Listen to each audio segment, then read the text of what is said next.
नाहीत ते पण गुंतवायचे, हे मात्र हे जड जाण्यासारखं प्रकरण असतं. बरं. दुसरं मला काही तुम्हाला प्रश्न, तुम्ही आता मधल्या काळात दौरेही केले, कोल्हापूरला गेला होता, तर तुम्ही रोहित पवारांच्या शेतकरी आंदोलनालाही तुम्ही तिकडे भेट दिली होती. का बरं वाटलं तुम्हाला की त्या शेतकरी आंदोलनात भेट द्यावी? मी बच्चू कडूच्या पण आंदोलनाला गेलो होतो. जी जी जी. आणि त्यांच्या पण गेलो, कोणाच्या पण जातो का, पण आपण का जाऊ नये? शेतकरी नावाखाली उद्या भाजप जरी उपोषणला बसलं, प्रसाद लाडभाऊ उद्या शेतकऱ्यासाठी बसले किंवा बावनकुळे साहेब बी बसले, तरी आपण जाणार शेतकऱ्यासाठी, पक्ष म्हणून नाही. छगन भुजबळ बसले तर आंदोलनाला शेतकऱ्यांसाठी, गोरगरीब शेतकऱ्यांना न्याय मिळेल. नाही तिले मोठा माणूस आहे बाबा, त्याचं कशा, त्याचं आपल्या हात पुरत येत होय. मोठे माणसं आहेत ते, लई मराठ्याला विरोध करणारे माणसं, मराठ्यांच्या लेकराचं वाटोळं व्हावं या भूमिकेत पूर्ण आयुष्य वेचलेले लोक आहेत ते.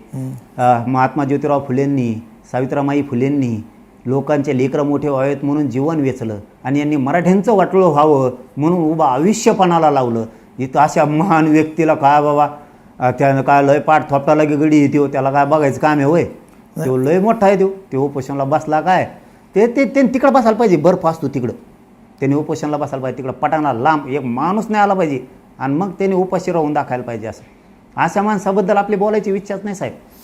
आम्ही कधीही माळी समाजाला विरोध नाही केला, कधी ओबी समाजाचा लेकराला विरोध नाही केला. माझ्या लेकरा बाळाच्या नडीचा घोट घ्यायचं काम केलं त्या माणसानं. हे सोपं नाही आहे. मी सांगतो, तुम्ही ज्याचा वारसा चालवताय, समता, आमक, फुले, शाहू, आंबेडकर, ही जे वारसा तुम्ही चालवताय, ज्या फुले कुटुंबियांनी या देशातल्या जनतेसाठी आयुष्य वेचलं राहावं, तुम्ही त्यांचा वारसा घेऊन चालताना मराठ्याच्या आरक्षणाला विरोध करता. काय वैचारिक पातळी या माणसाची, उच्च काय पातळी म्हणावं लागल. बरं, त्याच्यावर तुम्ही शेतकरी आंदोलनात गेलात रोहित पवारांच्या, तुम्ही काय मत संबंध, तुम्ही बच्चू कडूंच्याही गेलात, रोहित पवारांच्या गेलात, त्या आंदोलनाला काय तुम्ही भूमिकेतनं गेला होता तिकडे, शेतकऱ्यांच्याच फक्त, की बाबा आता मला असं प्रश्न विचारायचा पुढचा मनोज भाऊ, की बाबा आता थोडासा मराठा आरक्षणाचा प्रश्न थोडासा आता हळूहळू का होईना निकाली लागतोय, तर मग आता मनोज जरांगे पाटलांचं पुढचं आंदोलन शेतकऱ्यांसाठी असणार आहे का? मग कम नसणार आहे. शेतकरी मारायला लागलेत पुरे, त्यांच्या मालाला भाव नाही, त्यांच्या वावरातून कुंकुण रोड घालते ते, आण शक्तीपीठ महामार्गानं, आण भक्तिपीठ महामार्गन, आण कुठं समृद्धी महामार्ग. आता ते समृद्धी महामार्ग केला, खाली उतरायला एक जागा, काय फायदा लोकांना? पूर्वीचे रस्ते कसे होते अटलजींच्या काळातले, गडकरी साहेबांच्या त्यावेळेसचं म्हणतो आम्ही, त्या काळातले, ज्यावेळेस फडणवीस साहेब महापौर होते, नगराध्यक्ष होते, त्या काळातले विषय. रस्ते झाल्याच्या नंतर रस्त्याच्या कडेनं लोक व्यवसाय टाकायचे, म्हणजे रस्ता हा दळणवळणासाठी व्हायचा, एकमेकाला व्यापारासाठी, आणि जाता येताना व्यवसाय धंदे चालायचे लोकांचे, हाटलं, काही दुकानं, किराणा दुकानं, यांनी असे रस्ते बांधलेत हजारो करोड रुपयाचे, आणि वाटाने साधी टपरी बी नाही, चहाचं दुकानं नाही. काय उपयोग काय लोकांना त्याचा? आता शक्तीपीठ महामार्ग काढणार, अहो त्या समृद्धी महामार्गाने जर चाललं ना, तर शेजारच्या गावाला साधा सर्व्हिस रोडसुद्धा नाही आहे. म्हणजे समजा आता जर अर्ध वावर झालं, इकडं अर्ध आणि इकडं अर्ध, त्या माणसाने जायचं कुठून? ह्या वावरातून त्या वावरात जायसाठी 26 किलोमीटरहून जावं लागतंय, पल्लीकडे रानात. त्याला सर्व्हिस रोड काढायचे कामं नव्हते का तुमचे? मग शेतकऱ्यांचे ते कामाला आलं असतात. तुमचा रस्ता विकास म्हणजे काय? नुसत्या तुमच्या गाड्या पळाव सनाट मध्ये, पुन्हा हात दाखायचं काम नको, हात दाखवा गाडी थांबवा काम नको म्हणून केलाय का? शक्तीपीठ महामार्ग त्यासाठी करायचा का? दळणवळण, आर्थिक बळ व्यापाराचं वाढलं पाहिजे, त्याचबरोबर शेतकऱ्यांना सुद्धा व्यवसायातून प्रगत होता आला पाहिजे, शेतकऱ्यांनी रोडच्या कडेला व्यवसाय टाकले पाहिजेत, ही भूमिका पाहिजे. तुम्ही लगेच त्याला कठडे घातलेत बाजूनी, म्हणजे तुमच्या हद्दीत कुणी यायचंच नाही. म्हणजे काय भारत पाकिस्तान आहे वय? त्या रोडच्या मध्ये कुणी यायचंच नाही, आणि लोकांनी कसं जायचं कुंकड? म्हणजे ही विकास थोडासा वेगळा चाललाय आत्ता. मग आता शेतकऱ्यांचे एवढे हाल, त्याच्यात त्यांना हे नीट देण्यात मावेजा, कुणाच्या धरणात जमिनी संपादित घेतली त्याला पैसे नाही, कुणी शेतकऱ्याच्या मालाला भाव नाही ना, कांद्याला आहे ना, बटाट्याला आहे ना, गव्हाला आहे ना, कापसाला आहे ना, ऊसाला आहे ना, सोयाबीनला आहे ना, कशाला आहे? तर मालाला भाव द्या. कायला कर्ज काढन कोण? कर्जमुक्ती करा एकदाच, माफी नको, एकदाच कर्जमुक्ती करा. शेतकरी पुन्हा फाशी घेत नाही. शेतकऱ्यांनी जेवढ्या आत्महत्या केल्या त्या कुटुंबाला एखादी नोकरी देऊन टाका. नाही बघितलं तुम्ही त्या कुटुंबाकडे वळून 1.5 लाख दिले आणि तुम्ही मोकळे झाले. म्हणजे सगळ्या सरकारला म्हणतोय, नाही तर पुन्हा आपलं लफडं जुटायचं. जुळलंय आमचं आत्ताच म्हणते, यांनाच म्हणायला लागले काय? मागचे होते तिथपासून सगळे. बरं, कारण ह्या जवळपास 4-5 लाखापेक्षा जास्त आत्महत्या भरत्या. काय एक विशेष लॉट काढला तर काय हरकत द्यावा? तुमचे शेतकरी तुम्हालाच मदत करणार आहेत की 1.5 लाख देऊन त्यांना हे करण्यापेक्षा 2 बैल सुद्धा येत नाही त्या 1.5 लाखात. 2 बैल करता माणूस गेल्यानंतर दिली एखाद्या नोकरी विशेष बाब करून त्या कुटुंबियांना सोयीला लागल. मालासाठी मी लढणार आहे, मालाच्या भावासाठी खूप लढणार आहे, खूप म्हणजे टोकाचं. शेतकऱ्यांसाठी कोणत्या सरकारच्या मी अंगावर जाईल आणि सरकारनं आम्हाला शेतकरी म्हणून बघावं. आम्ही त्यावेळेस लढूत ना, त्यावेळेस सरकारचं विरोधक म्हणून आमच्याकडं सरकारनं बघू नये. बरं, शक्तीपीठचा तुम्ही उल्लेख 2-3दा केला मगाशी. शक्तीपीठ महामार्गाला जरांगेंचा विरोध असणार आहे आणि आगामी काळात काय आंदोलन करणार आहात का? नाही, शक्तीपीठ महामार्गाला माझा विरोध नाही, 100% राहिला असतं, मी होऊनच देणार नाही देऊ. पण अर्धे शेतकरी म्हणतात व्हावून द्या ना, अर्धे म्हणतात नको. म्हणजे हे असे आहेत, आता हे लय चाभरापणा असतो. आता आपल्याला ते खरं बोलता आणि खरं बोललं ते हुकत नाही, हे लय चाभरापणा असतो. काही शेतकऱ्यांना काय आहे, पक्षाचे असते तर ते म्हणतात जाऊ द्या आपलं सरकार आहे, जाऊ द्या आपल्या रानातून. पुढे गेलं की दुसऱ्या शेत असते ते म्हणतो अजिबात माझ्या रानातून नेऊ नका. तुम्ही सगळे शेतकरी म्हणतात का अमरावतीपासून सातारा कोल्हापूरपर्यंत शक्तीपीठ महामार्ग नको एका दिवसात बंद पाडितो. म्हणजे तुम्ही अर्धे ज्याला पैसे मिळाले ते म्हणतो नाही राहून द्या आणि अर्धे म्हणतात नको. म्हणजे मी खरं बोलतोय, सगळे शेतकरी वन टाईम बोलले पाहिजे. त्यामुळे विरोध करून काय करता, सगळे बोलले पाहिजे आम्हाला नको आहे किंवा पाहिजे तर पर्याय असा आहे. आता तो रस्ता झाला तर खूप लोक सुधारतील. खरं सांगतो, शक्तीपीठ महामार्ग कसे सुधारतील, त्यांचा व्यवसाय टाकता येतील, यांना आणखी काही पण वेगळे वेगळे पंप उभा राहतील, असं काही करता येईल. यांनी सगळं बंद करून टाकलंय. म्हणजे नाही का जेल केल्यासारखा खेळ आहे. रोडने फक्त गाड्याच पळणार, पुन्हा मध्ये काहीच दिसणार नाहीये. कुणाचं पंक्चर झालं तरी दिसत नाही, कुणाचा डिझेल संपला तरी मिळणार नाही. काय लय अवघड आहे ते. बारीक विचार केला तर ॲक्सिडेंट झाला तर गाडी यायलाच लय दिवस लागते. जर खेड्याने गाड्या असतात त्या वर येत्या पटापटा घेऊन जात्या किंवा सर्व्हिस रोड करा. हे नाही करत तसं. त्याच्यामुळं ना खूप लोकांना लांबून जावं लागतं. 26 किलोमीटरचे एका वावरासाठी. 4 एकर इकडून गेले त्यांचं. मला पाटील तुम्हाला दुसरा पुढचा प्रश्न तुम्हाला त्याच्यातला विचारायचा. तुम्ही आता हा झाला, आपण जसं शेवटाकडे चाललो, मला थोडे एखादा राजकीय प्रश्न तुम्हाला विचारायचा आहे. राजकारण तर तुम्ही फार जवळनं बघतात, काय काय चाललं राजकारणात बघतात. नुकताच एक शिवसेना उद्धव बाळासाहेब ठाकरे पक्षामध्ये पुन्हा एकदा बंडखोरी झाली. तुम्हाला विचारण्याचं कारण म्हणजे त्यातले बहुतांश खासदार हे मराठवाड्यातले आहेत, म्हणजे धाराशिवचे आहेत, परभणीचे आहेत, हिंगोलीचे आहेत, तिकडचे खासदार त्याच्यात आहेत. कसं बघता या बंडखोरीकडे, या बंडाळीकडे तुमचं काय बघण्याचा दृष्टिकोन आहे मनोज जरांगे पाटलांचा?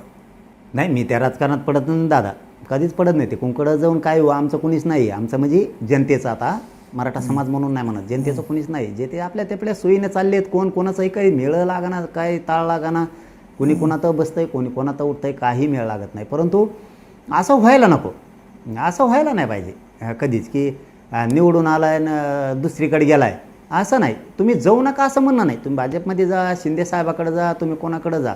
अरे इकडून लोक निवडून देतात आणि मग तुम्ही दुसरीकडेच निघून जाणार. त्याचे अर्थ वेगळे होतात. उदाहरण द्यायचं ठरलं समजा तर तरचा विषय चाललाय, ते गेले का माझं दुःख नाही, नाराजी नाही. पण मला वाटतंय ते मी प्रखर बोलणार, मी सोडणार नाही बोलायचं. बिलकुल असं अर्धवट कुणाला सोडून कधी गेला नाही पाहिजे. कारण ते अजिबात नाही जायला पाहिजे. कारण तुम्ही भाजपचे आहेत, उद्या खासदार निवडून आले, तुम्ही जाताना काँग्रेसमध्ये, असं कसं चालत? तुम्ही शिवसेनेतून निवडून आले, तुम्ही जाणार इकडं राष्ट्रवादी, असं कसं चालत? तुम्ही असं नाही करायला नाही पाहिजे कधी. तुम्ही तिकडून उभा राहा, तिकडं जा आणि निवडून या, काही अडचण नाहीये. पण असं धोके देऊन जायला नाही पाहिजे.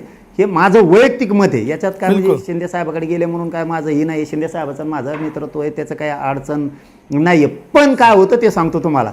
समजा उदाहरणार्थ त्यावेळेस आता आम्ही म्हणलो भाजपचं एक बी खासदार निवडून नाही येऊन द्यायचं.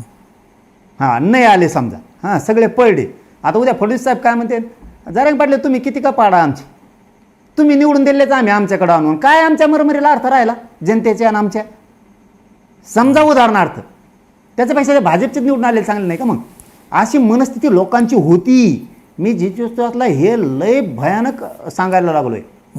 कारण लोकांचा रोष, शेतकऱ्यांचा रोष, समजा सरकारविषयी किंवा महाविकास आघाडीविषयी, आणि लोकांनी आम्ही आणले कातू निवडून, चाल भाजपचे पुरे पाडायचे खासदार, एक नाही येऊन द्यायचा, आणि पाडले पुरे. जवळपास 29 ते 31 खासदार पाडले समजा आम्ही भाजपचे, आणि जाहीर आहे ते, काय आता खरं खोटं सांगायची काय गरज नाही, पाडले आम्ही. आणि मग आता फडणवीस साहेब उद्या आम्हाला हसत बी म्हणायला बसलेत ना, अहो जरांगे पाटले तुम्ही किती पाडा आमचे, पडू द्या, निवडून आलेले आम्ही आमच्याकडे आणून. काय राहिलं आमचा घंट्या, काय राहिलं शेतकऱ्याच्या हातात आणि लोकांच्या हातात? हो काय उपयोग झाला त्या मरमरीचा लोकांचा, असा त्याचा अर्थ होतो, बाकी काही नाही. त्याच्यापेक्षा लोक भाजपचेच निवडून देतात ना, मग इथून पुढं जाऊ द्या म्हणते तिकडं, हे असेच जाणार इथं आपलं भाजपचं. ते नाराजीसारखा विषय आहे. पण काय तुम्हाला असं वाटतं का मग याच्यात बदल करण्यासाठी, जसं आता बघा मागे तर काय कॉक्रोच जनता पार्टी आली, लोकांना पर्याय शोधतायत, तरुण पिढी काय नवीन शोधतात, मग अशा परिस्थितीत मनोज जरांगे पाटलांना वाटतं की आपणच पर्याय होऊन समोर यावं, आपणच राजकीय पर्याय होऊन समोर यावं, असं वाटतं कधी मनोज जरांगे पाटलांना?